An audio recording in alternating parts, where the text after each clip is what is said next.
കറുവാപ്പട്ട എങ്ങനെയാണ് നമുക്ക് കിട്ടണമെന്ന് നമുക്കൊന്ന് അറിയണ്ടേ.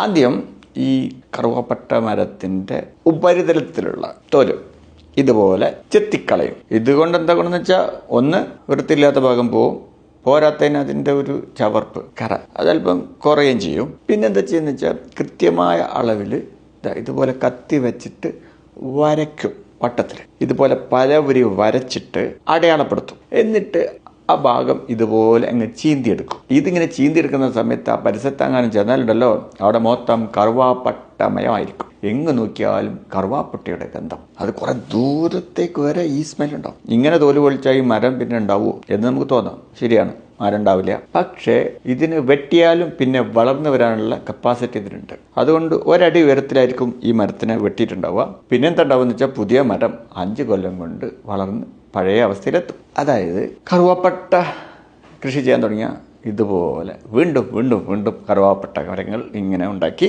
ധാരാളം കറുവാപ്പട്ടകൾ ഇതുപോലെ ഇങ്ങനെ തോല് പൊളിച്ച് എടുത്തുകൊണ്ടേയിരിക്കാം. കറുവാപ്പട്ട എന്ന് പറഞ്ഞറിയാലോ, ലോകത്ത് സുഗന്ധവ്യഞ്ജനങ്ങളിൽ എത്ര കാലങ്ങളായിട്ട് ഉപയോഗിച്ചുകൊണ്ടിരിക്കുന്നതാണ്.